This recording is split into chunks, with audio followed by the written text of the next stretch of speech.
It shows absolutely right to watch Rwanda television. This is the time for our English news bulletin. Now here's a sneak peek of our edition tonight. Health authorities here in Rwanda have announced that they are closely monitoring the status of hantavirus, a disease that was recently detected in some foreign countries. Veteran Rwandan politicians say the country's vision of becoming self-reliant is now deeply rooted. The Rwanda Defense Force and the Rwanda National Police, in partnership with the Ministry of Health and Fred Hollows Foundation Rwanda, on Sunday launched a provincial eye care and cataract surgery campaign at Kinihira Provincial Hospital in Rulindo District. Once again, thank you so much for choosing Rwanda Television. My name is Enora Gladys Awatoni. Let's kick off tonight.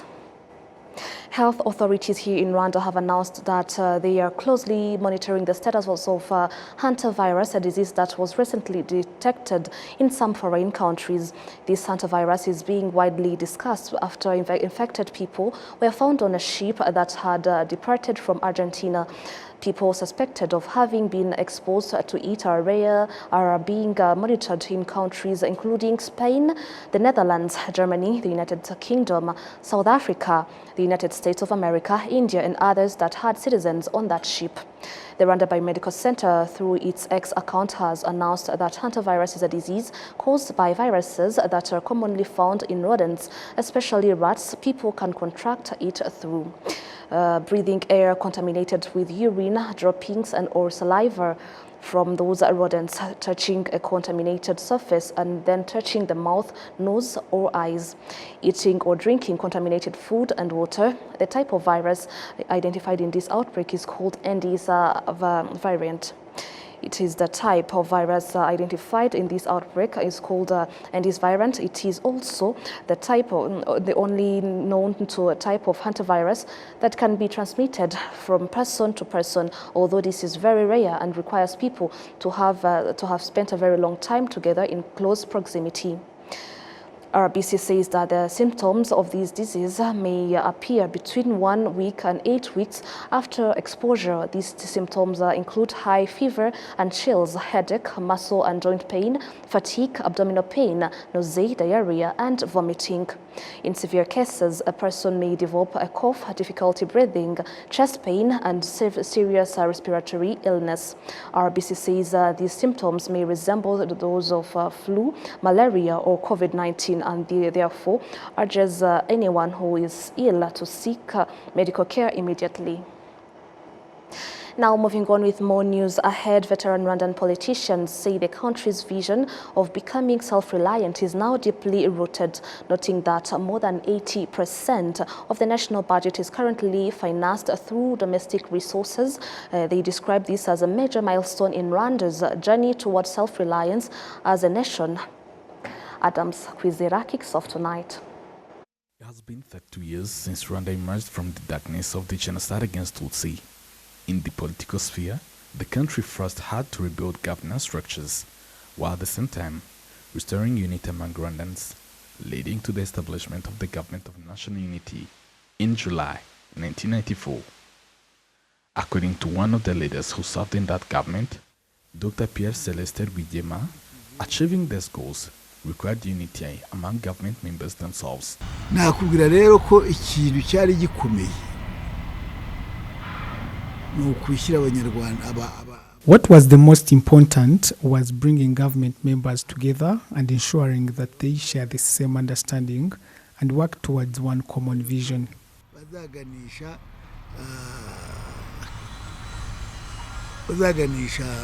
ibikorwa mu nzira isa n'iteye kimwe. Dr. Charles Murigande says that the foundation of Rwanda's vision and its approach of finding homegrown solutions largely emerged from the consultations known as the Urugwiro dialogue. The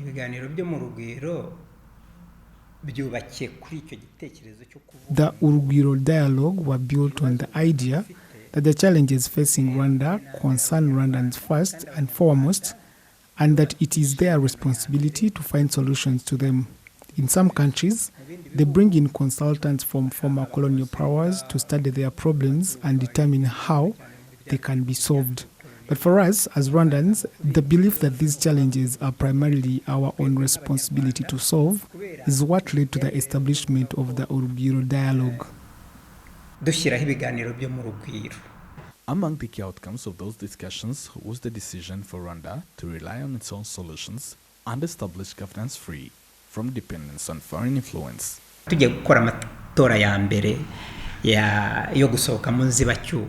When we were preparing to hold the first elections after the transitional period in 2003, many countries refused to provide the funding for the elections. Initially, they had agreed to support us, but later they withdrew their promises, thinking that without their funding, the elections would be postponed, as often happens in other countries. But we told them clearly that these elections belong to Rwandans. Our decision to hold the elections was not based on whether you would give us money or not.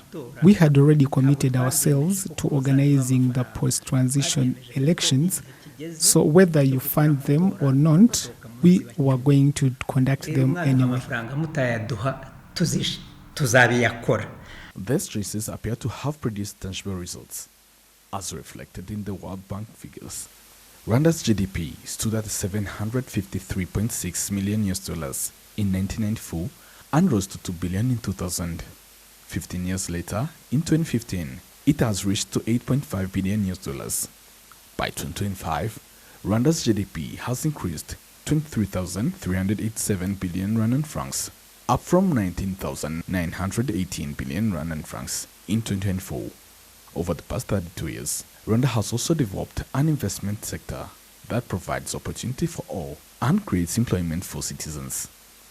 Statistics from the Rwanda Development Board shows that 799 investment projects were registered in 2025, up from 612 in 2024, creating more than 38,000 jobs. Private sector practitioners demonstrate that they now fully understand their role in advancing national development and promoting Rwanda's self-reliance agenda.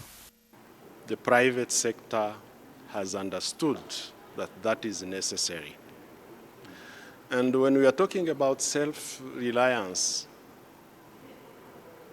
the money is coming from the taxes, and the taxes are from businesses. So the business people of Rwanda now, the companies, we have built, I think, a common or nearly common understanding that we need to reach to that goal. So on the side of taxes, there is no more many efforts to the side who is the collecting. I'm talking on the side of Rwanda Revenue Authority. We already understood that it is necessary. We have already owned. We have already owned to the idea, or maybe the where we need to reach. Part of Rwanda's self-reliance strategy includes reducing dependence of foreign aid through stronger domestic financing. The national budget currently stands at over 7,000 billion Rwandan francs, with more than 8% financed through taxes and other domestic revenues. This reflects Rwanda's broader strategy of strengthening internal productivity while gradually reducing reliance on external assistance. Adam Squizera, RwandaTV News. Now, moving on with more news ahead, more mothers in Rwanda are registering their newborn babies immediately after delivery following efforts to bring civil registration services closer to health facilities. New figures from the National Institute of Statistics of Rwanda show that nearly 93% of children born in 2025 were officially registered at birth. We do have the details with William Evans Mutabazi. Inside the maternity ward at Kachio Hospital, new mothers cradle the babies, some only hours old. Among them are mothers who gave birth to two twins, a boy and a girl. As Rwanda marks Mother's Day, the two mothers received gifts for their newborns. But beyond the celebrations, they say one of the biggest reliefs has been access to birth registration services directly from hospital. At hospitals after delivery, the newborns are registered right away. I gave birth to twins, a boy and a girl. I'm very happy and grateful to God for giving me twins. Before, we would first go home, then plan on registering the children, but now you live with everything done right in the hospital. Health officials at Kachu Hospital say a civil registration officer is permanently stationed at the facility, allowing parents to register newborns before returning home. Kachir Hospital is a good hospital, I would say, because through all measures of the government, we have managed to have an in charge of registering all child born here at our hospital. So every child born here at hospital is registered and is given a certificate of birth when he is here. No one can leave our hospital without a birth certificate. According to the National Institute of Statistics of Rwanda, more than 356,000 children were registered in civil records in 2025, representing 92.9% of all births. That marks an increase from 90.3% recorded in 2024. The mothers at Kachir Hospital are among beneficiaries of hygiene kits distributed to families in 6 health facilities across Kigali. The initiative was supported by a local hygiene products manufacturer. Today we're gonna do a donation in this hospital. It's our first time to come here. We usually come here for Mother's Day every year. We come here for donate to help and support these new mothers and help their new babies to try to use baby diapers and let them try our products. Our products are also very popular, and give them chance to use and to let their baby to feel better, especially at night, and to help this mom. Beyond birth registration, new family statistics also point to If evolving men and social women trends work in together Rwanda. beyond making Official money, it figures simply means show that they are more than building a 50,000 stronger marriages family were together. registered in But 2025, sometimes, slightly if lower one of than the them previous is the year. only one who is But making authorities money, are also sometimes raising they concern become too over the proud, growing which number of results into divorces and their disrespect impact and other on challenges children. at home. If If men and women work together beyond making money, it simply means they are building a stronger family together. But sometimes, if one of them is the only one who is making money, sometimes they become too proud, which results into disrespect and other challenges at home. Family experts say that economic empowerment among couples strengthens households, but only where communication and stability are preserved. Family wrangles are among the biggest contributors to school dropouts, especially for girls, and child abuse. That is why, at a district level, as Kicukiro, we decided to work together to fight against such challenges. Civil registration data shows that more than 4,400 divorce cases were recorded in 2025, with over 2,600 approved by courts, more than double the number confirmed the previous year. The report also indicates that more than 800 women married before the age of 21. The average marriage age now stands at 28 for women and 32 for men. William Evans, RwandaTV News. The Rwanda Defense Force and Rwanda National Police, in partnership with the Ministry of Health and Fred Hollows Foundation Rwanda, on Sunday launched a provincial eye care and cataract surgery campaign at Kinihira Provincial Hospital in Rulindo District in the Northern Province under the ongoing Defense and Security Citizen Outreach Program. The campaign aims to eliminate preventable blindness among vulnerable citizens, particularly elderly people aged 50 and above who have limited access to specialized ophthalmic healthcare services. The launch ceremony was attended by the Governor of the Northern Province, Maurice Mugabo-Wagahunde, the Permanent Secretary in the Ministry of Health, Jean-Marie Vianney Ndayizigiye, the Deputy Chief of Staff for Military Health Services, Brigadier General Dr. John Nkurikiye, the Commander of Community Policing Assistant, and the Commissioner of Police, Teddy Ruyenzi, the Country Director of the Fred Hollows Foundation, Tiva Kananura, local leaders, beneficiaries, and residents. More than 90,000 citizens suffering from severe visual impairment will be screened nationwide, while between 6,000 and 6,500 beneficiaries are expected to receive free cataract surgery and specialized eye treatment. Priority is being given to citizens who are unable to access ophthalmic health care services and those experiencing severe vision loss. Speaking at the event, the governor of the Northern Province commended the defense and security institutions for their continued contribution to improving citizens' welfare through community healthcare initiatives. He urged residents to protect the achievement made through such programs, maintain community-based health insurance, and cooperate with medical specialists to ensure the success of the campaign.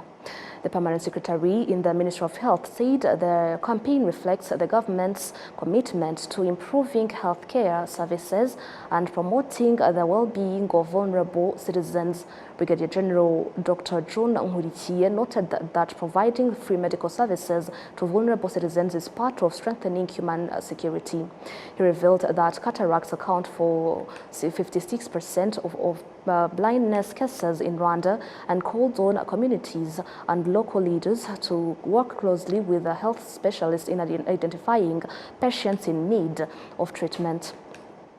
One of the beneficiaries testified that these outreach programs significantly restored his eyesight after he had suffered from a severe cataract condition. He thanked the RDF and RNP for providing free medical services, saying the improvement in his health had enabled him to resume socio-economic activities and improve his livelihood. Now moving on with more news ahead, Rwanda is increasingly positioning itself as a regional hub for healthcare, innovation and advanced medical training. At the center of that effort is IRCAD Africa, a surgical training and research institution based in Kigali that is equipping surgeons with modern skills while also investing in artificial intelligence to improve diagnosis and patient care. William Evans Mutabazi has the details of the story. Inside IRCAD Africa Kigali, surgeons and healthcare professionals from across the continent are undergoing advanced training aimed at improving the quality of surgical care in Africa. Officially operational since October 2023, the institution specializes in minimally invasive surgery, a modern approach that allows patients to recover faster, experience less pain, and spend less time in hospital. IRCAD Africa is one of the Center of Excellence for minimally invasive surgery, mainly for training of surgeons, to give those skills in minimally invasive surgery, which today is the best procedure we can say in surgery, where the patient will recover fast. We have less complications such as bleeding or other things. We understand that those are gold standard today for many type of procedures in surgery. So to get those skills, it's really fantastic for our colleagues, surgeons, but also for the population which are benefiting from there.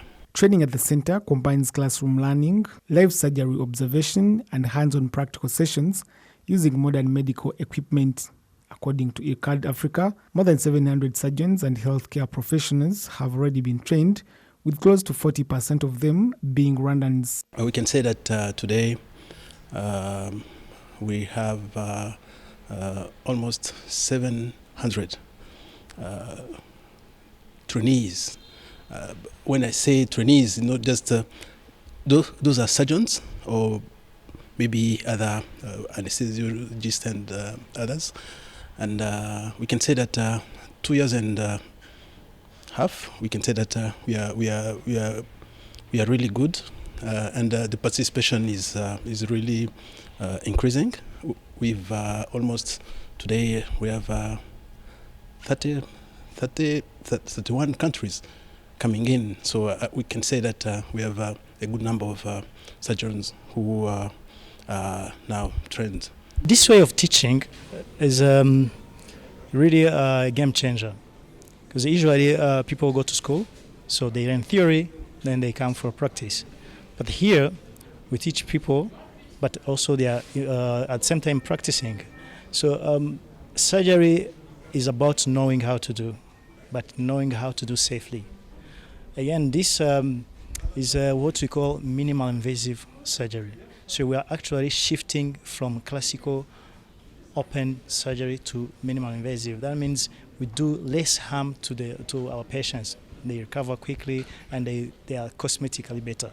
Health experts say ILCAD's teaching model is not only helping build local expertise, but also helping in reducing dependence on seeking advanced treatment abroad. And in medicine, those development, sometimes back, people have to travel to Europe or US to get those kind of skills. But today we have it here. Is where I can say that the IRCAD is not just an investment. It's really a strategic, economic, socio-economic investment. It's very important for the students that come here in IRCAD Africa to have like intensive course on minimally invasive surgery. So this course combine theoretical part, video sessions, also live surgery. Of course, I think Rwanda now is taking the lead in surgery, especially in education, in medical education, in surgery specifically. So Rwanda now is playing a big role because many people here, many students are coming from all sub-Saharan countries, but also some of them are coming from Asia in order to get some learning on minimally invasive technique and to share and to have like a good experience with some experts coming from all Africa, but also from other parts of the world. So I think Rwanda here with this IRCAD Center is playing a really big role in bringing together all the experts and trying to get all the other African countries moving forward with their expertise in minimally invasive and advanced skills. Beyond surgical training, the institution is also investing in research and innovation, particularly in artificial intelligence. Today, IRCAD Africa, it's kind of a window for the future, but it's not really the future. It's the present, because there is a transition on what we was doing yesterday and what have to be done today and tomorrow. ILCAD Africa says it is developing an AI-powered system designed to help health workers diagnose patients more quickly and accurately. So we developed so many models because that's our work, and we've been working on it for many, many years. We've developed a model that assesses fetal growth, how the baby is growing, and we did that so that it can help mostly in health centers, lower health centers, Centre de Santé, where you don't have gynecologists always available. Most of our AI work is for diagnosis, screening, and management of patients. So some of them are identifying liver masses to see if somebody has masses that are cancerous or non-cancerous. So our model completes the cycle by determining whether somebody has masses, what type of masses they are. You can use the same model to take a sample of that mass, which is called a biopsy. And how it works, it will guide the person taking the biopsy by creating a GPS or navigation system for the needle. So anybody can use it in especially lower health centers. And then we also want it to be used for treatment, thermal abrasion treatment, because of that needle guidance, that it can be you can introduce the temperature to treat, burn off or freeze the cancer cells. So that one is also in the pipeline, and in fact you will see the demo of it, of how it looks when it's being used. All that is to complement the healthcare personnel that we have in the clinics, and the process is much faster and safer for the patients. As Rwanda continues to position itself as a center for medical innovation and healthcare excellence, institutions like ILCAD Africa are expected to play a growing role in shaping the future of healthcare on the continent. William Evans, RwandaTV News.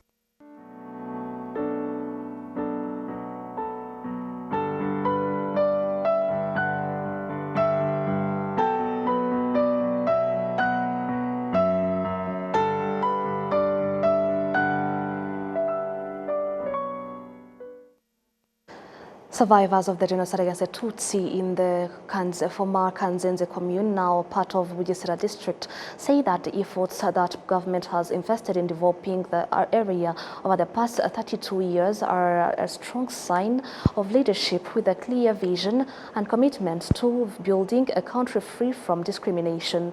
They say this based on the painful history the region endured under the government of the First and the Second Republics, which planned and carried out the genocide. We do have the details.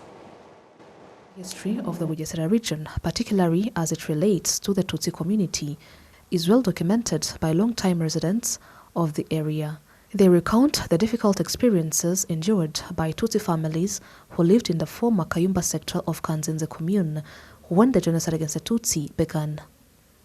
That period came to an end, and a new chapter began, the journey of healing from trauma. It started with the rescue by the Inkotanyi, marking the beginning of a path, most especially of the genocide survivors. Today, remembrance activities on Kayumba Hill are organized by the association Abadahigwa Iwacu. It is made up of survivors from the area working together with various institutions to preserve the history of the genocide against the Tutsi. Members of the association explain that they are proud of the transformation and progress now seen in Bugesera district, considering the painful history that has marked the area since 1959. Honorable Senator Domitil Mukabalisa noted that Rwanda learned important lessons from the genocide against the Tutsi and urged young people to fight against genocide and its causes, especially those who distort it. To date, Bugesera district is one of the 7 districts that make up the Eastern Province. It is a district that has 4 genocide memorial sites where more than 65,000 bodies are laid to rest. In Bugesera, there are currently over 700 families that were completely wiped out, consisting of more than 3,500 people. Golf players and staff of Rwanda Ultimate Golf Course have joined other Rwandans in the 32nd commemoration of the genocide against the Tutsi, with a special tribute to former players and supporters of the sport who were killed in 1994. The commemoration was held alongside a memorial golf tournament in Kigali. William Evans Mutabazi kicks off tonight. The day began on the golf course. Players gathered for the Genocide Memorial Golf Tournament, a competition organized to honor victims of the genocide against the Tutsi, particularly members of the Rwanda's golf community. The tournament also brought together 16 golf players who competed throughout the day before joining a remembrance event later in the evening. The aeroplane, Habyarimana's aeroplane was shot down. When I told to my wife the story, she immediately said, "We are dying," because we knew what maybe would follow. That time I had no telephone, even these fixed phones I had none. Communication was just from mouth to ears. I tried to contact my neighbor so that we may discuss what we could do. When I got him, of course, if I say a neighbor, is a neighbor whom you could share the same problems. During the commemoration, a survivor recounted the fear and uncertainty that followed the shooting down of President Juvenal Habyarimana's plane on April 6, 1994, a moment that marked the beginning of mass killings across the country. Participants said that remembrance events like these help young generations understand the consequences of divisionism and the importance of protecting national unity.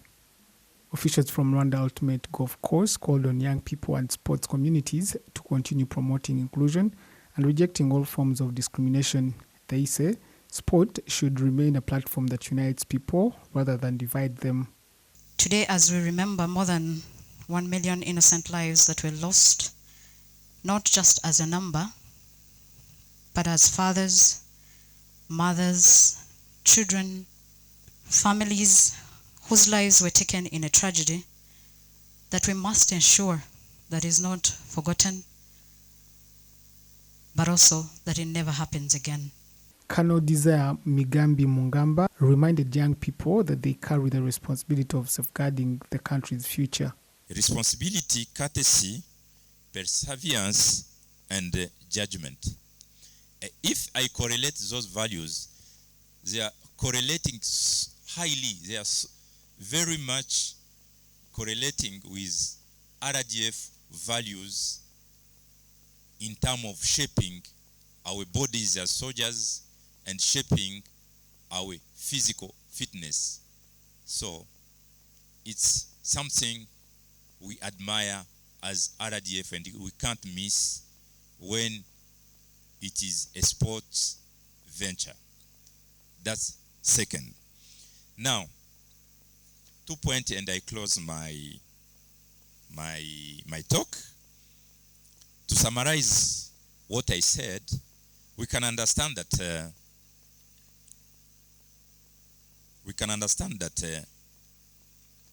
there was factors. I didn't go deeply in historical background and narrative because the testimony we got has tried to explain more much on that. So, perception, or what we can get from that journey towards the genocide against Tutsi. Winners of the memorial tournament were awarded prizes, but organizers said that the larger message extended beyond the sport, encouraging participants to use the unity, remembrance, and shared values as foundations for national building. William Evans, RwandaTV News. And that brings us to the end of our English News Bulletin. Thank you so much for choosing Rwanda Television. My name is Gladys, and on behalf of the entire team, thank you so much. Have a good night and a fruitful week ahead.